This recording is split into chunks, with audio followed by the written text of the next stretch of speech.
बच्चों, आज हम सदिश योग के गुणधर्म पढ़ेंगे। इसके पहले हम लोग सदिशों का योग के दो नियम पढ़ चुके हैं। सदिशों का योग का त्रिभुज का नियम और सदिशों के योग का समांतर चतुर्भुज का नियम। उसके गुणधर्म क्या हैं? सबसे पहला गुणधर्म है क्रम विनिमय का नियम। यदि वेक्टर ए और व वेक्टर बी दो शून्येतर सदिश हैं तो क्रम विनिमय का नियम कहता है कि a प्लस बी बराबर बी प्लस ए। देखो, इसको चित्र में ऐसे समझ सकते हैं आप। देखिए, इस समांतर चतुर्भुज है, इसका वेक्टर ए है ये और ये है वेक्टर बी, तो दोनों का योग a प्लस बी। और यहाँ पर चूंकि दोनों समांतर सदिश, ये समांतर चतुर्भुज की सम्मुख भुजाएं समांतर होती हैं, तो ये वेक्टर बी तो ये भी वेक्टर बी, ये वेक्टर है तो ये भी वेक्टर है। तो अब त्रिभुज के नियम से ये भी आप समझ सकते हैं कि वेक्टर ए डी प्लस, यहाँ से देख, A D plus D C बराबर पी प्लस ए, यानी ये इधर से अगर आप देखेंगे त्रिभुज ए डी सी में देखेंगे तो ए सी वेक्टर जो है त्रिभुज वेक्टर बी प्लस ए के बराबर है, और त्रिभुज ए बी सी में देखेंगे तो त्रिभुज के नियम से vector A plus vector B बराबर भी ए सी है। यानी दोनों वेक्टर जो है ए सी वेक्टर जो है ए प्लस बी के भी बराबर है, बी प्लस ए के भी बराबर है, अतः जो है ए प्लस बी बराबर बी प्लस ए। देखिए यहाँ पर चित्रानुसार त्रिभुज ए बी सी में ए सी वेक्टर बराबर A B plus B C, और वेक्टर ए सी बराबर, इसमें ए बी और बी सी का मान रख दो, vector A plus vector B. इसी तरह त्रिभुज ए डी सी में ए सी वेक्टर बराबर त्रिभुज के नियम से A D plus D C, A D की वैल्यू वेक्टर बी के बराबर है क्योंकि ये दोनों समांतर हैं और समान है, क्योंकि समांतर चतुर्भुज की सम्मुख भुजाएं बराबर और समान होती हैं, बराबर होती हैं, इसलिए वेक्टर बी और वेक्टर बी ये बराबर होंगे और दिशा भी सेम है। तो यहाँ पर त्रिभुज ए डी सी में ए सी बराबर A D plus D C vector, और ए डी बराबर वेक्टर बी और डी सी बराबर वेक्टर ए बी के बराबर, क्योंकि सम्मुख भुजाएं बराबर और समांतर होती हैं। तो इस तरह से ए सी वेक्टर बी प्लस ए के भी बराबर है, ए C vector A plus B के बराबर है। इसमें समीकरण 1 और समीकरण 2 से ए प्लस बी बराबर बी प्लस ए, जो कि क्रम विनिमय का नियम है। नेक्स्ट हम लोग गुणधर्म पढ़ेंगे साहचर्य का नियम। साहचर्य का नियम ये कहता है यदि ए बी सी तीन शून्येतर सदिश हैं, शून्येतर माने शून्य नहीं है, शून्य से अलग, तो वेक्टर ए प्लस बी का योग और उसके बाद फिर वेक्टर सी का योग ये बराबर होगा वेक्टर ए प्लस उसके बाद वेक्टर बी और सी के योगफल के साथ उसका योगफल। आइए चित्रानुसार देखते हैं हम लोग। देखिए, पहले वेक्टर ए और वेक्टर बी को जोड़ा तो ये आ गया वेक्टर ए प्लस बी, ये P R vector A plus B को प्रदर्शित कर रहा है, और ए प्लस बी में वेक्टर सी जोड़ेंगे तो ये पी एस जो है vector A B plus C इसको प्रदर्शित कर रहा है, यानी ए बी इसका लेफ्ट हैंड साइड। और यदि हम वेक्टर ए को जोड़ें और उसके बी और सी का परिणामी यानी वेक्टर बी प्लस सी, देखिए त्रिभुज के नियम से, ये त्रिभुज के नियम से बी और सी का परिणामी ये बी प्लस सी,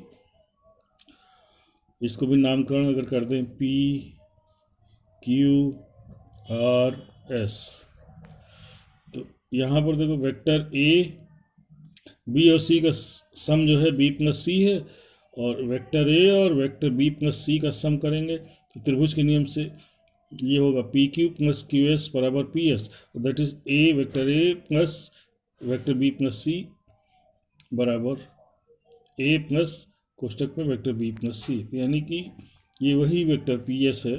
तो कहने का तात्पर्य ये हुआ कि सदिशों के योग में साहचर्य के नियम का पालन होता है। अच्छा, जीरो वेक्टर जो है किसी भी सदिश का योगात्मक तत्समक कहलाता है, क्योंकि जीरो वेक्टर को किसी भी सदिश में जोड़ दें तो उसके मान नहीं बदलता है, वही वेक्टर रहता है। इसमें जीरो को योगात्मक तत्समक या इंग्लिश में एडिटिव आइडेंटिटी भी कहते हैं। अब हम लोग पढ़ेंगे एक अदिश का सदिश में गुणा, अदिश राशि का एक किसी अदिश का सदिश में गुणन। माना वेक्टर ए एक सदिश है और लैम्डा एक अदिश है, तो वेक्टर ए और लैम्डा का गुणनफल लैम्डा ए के बराबर होगा और लैम्डा ए सदिश के बराबर होगा, जिसका परिमाण वेक्टर ए के परिमाण का लैम्डा गुना तथा लैम्डा ए की दिशा लैम्डा के चिन्ह पर निर्भर करेगा। यदि लैम्डा धनात्मक होगा तो लैम्डा ए की दिशा ए की ओर होगी, और यदि लैम्डा ऋणात्मक अदिश है तो लैम्डा ए की दिशा ए के ठीक विपरीत। अर्थात किसी भी सदिश में लैम्डा अदिश राशि का गुणा करने पर उस सदिश जो प्राप्त सदिश है उसका मान लैम्डा ए गुना हो जाता है, और उसकी दिशा लैम्डा पर निर्भर करती है। लैम्डा का चिन्ह जैसा होगा, उसका चिन्ह धनात्मक होगा तो लैम्डा ए सदिश की दिशा ए की दिशा की ओर होगी, और यदि लैम्डा ऋणात्मक है तो लैम्डा ए की दिशा ए के ठीक विपरीत होगी। देखिए वेक्टर ए, इसको 2 से गुणा किया तो इसका परिमाण जो है 2a हो गया, दिशा वही है। हाफ वेक्टर है, इसका आधा से गुणा किया तो इसका भी दिशा वही है, परिमाण आधा हो गया। अब जैसे ये माइनस वेक्टर है, -1 का गुणा किया तो इसकी दिशा बदल गई। यहाँ पे हमने लैम्डा का मान क्या क्या रखा है, लैम्डा बराबर 2, 1/2 और -1।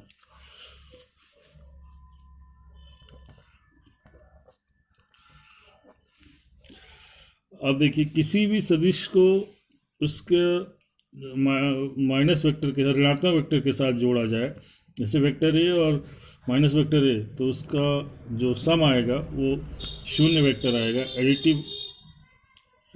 तो शून्य वेक्टर मीन्स, इसका मतलब ये हुआ कि वेक्टर ए जो है वेक्टर ए का जो एडिटिव इन्वर्स है -a वेक्टर है।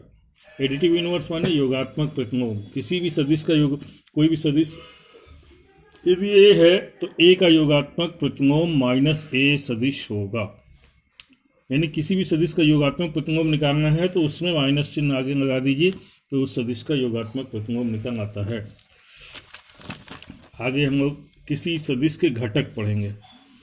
देखिए माना XH, YH और ZH, ये देखिए ये XH है, ये YH है, ये ZH है।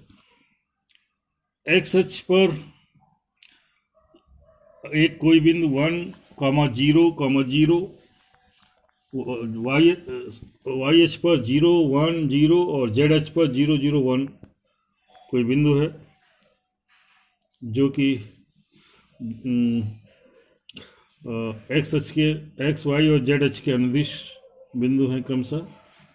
तब XH के अनुदिश इकाई सदिश को I से निरूपित करते हैं, YH के अनुदिश इकाई सदिश को J से निरूपित करते हैं, और ZH के अनुदिश इकाई सदिश को K से निरूपित करते हैं। यदि P, X, Y, Z कोई बिंदु है तो P के निर्देशांक जो होंगे वेक्टर R, यानी O से स्थिति सदिश जो होगा वेक्टर R बराबर XI + YJ + Z के, इस तरह से लिखा जाएगा। यानी कि किसी भी बिंदु का स्थिति सदिश मूल बिंदु के सापेक्ष लिया जाता है। मूल बिंदु से जो है यानी O से उसकी जो स्थिति है वही उसका स्थिति सदिश होता है। तो वेक्टर OP बराबर वेक्टर R बराबर XI + YJ + Z के। इस सदिश में सदिश घटक XI, YJ और Z के होंगे, और इसके अदिश घटक X, Y और Z होंगे। किसी भी सदिश में I, J और K के जो गुणांक होंगे वो अदिश घटक, और I के साथ पूरा जैसे XI, ये YJ और Z के, ये जो है इस सदिश के जो है सदिश घटक होंगे, और X, Y, Z अदिश घटक होंगे इस वेक्टर R के। और यहाँ पर आइए हम वेक्टर OP का परिमाण निकालते हैं। वेक्टर OP का परिमाण जो होगा वो होगा यहाँ vector R that is under root ये mod of XI + YJ + Z के बराबर √X² + Y² + Z²। इसको कैसे आया, इसको ऐसे भी समझ सकते हैं। देखिए ये XI है यहाँ तक, ये वाई जे है, और यहाँ पर ये P1 है, ये P2 है। तो सबसे पहले इसको आप ऐसे भी निकाल सकते हैं,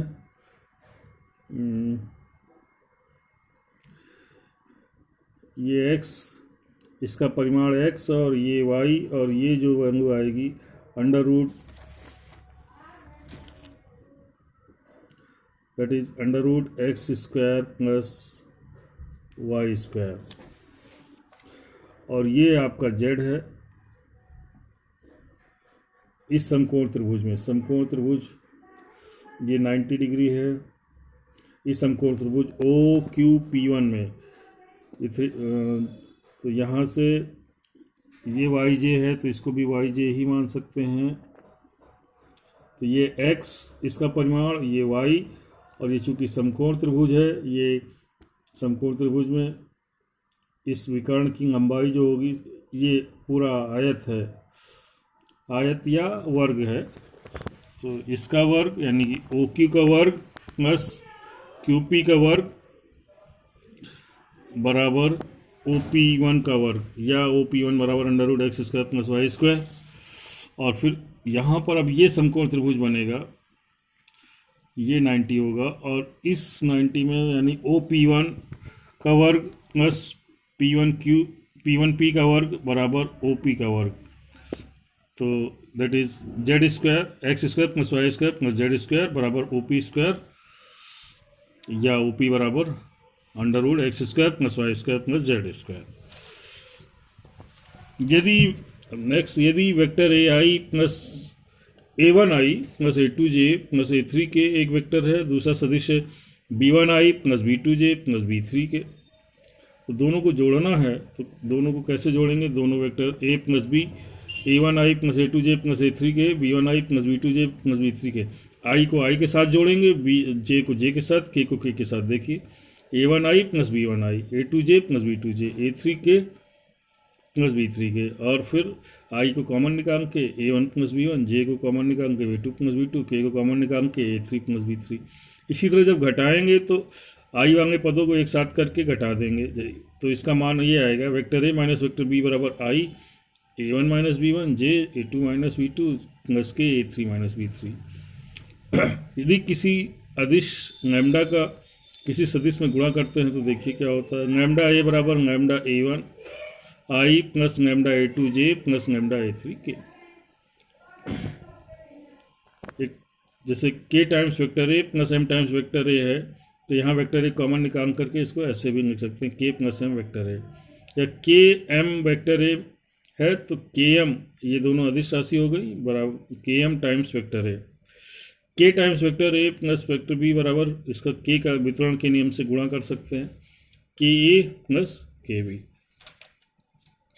यदि A और B दो समांतर सदिश है तो वेक्टर B बराबर लैम्डा टाइम्स वेक्टर A होगा, ये बराबर ये होगा यदि A और B समांतर हैं। और जब ये और B बराबर B1I plus B2J plus B3 के बराबर लैम्डा A वेक्टर A बराबर A1I plus A2J plus A3 के। अब देखिए यहाँ पर आप तुलना करेंगे दोनों पक्षों में, तो I का I के साथ तुलना, J का J के साथ, K का K के साथ। तो B1 बराबर लैम्डा A1, B1 बटे A1 बराबर लैम्डा, B2 बराबर लैम्डा A2, तो B2 बटे A2 बराबर लैम्डा, B3 बराबर लैम्डा A3, B3 बटे A3 बराबर लैम्डा।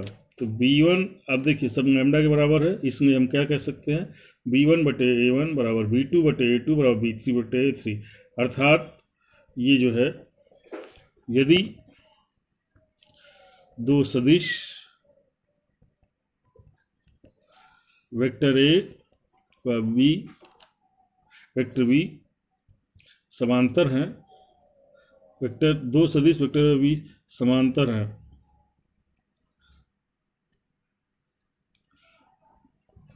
तो कंडीशन उसकी यह शर्त है। यानी दो सदिशों के समांतर होने की क्या शर्त है, B1 बटे A1 बराबर B2 बटे A2 बराबर B3 बटे A3। नेक्स्ट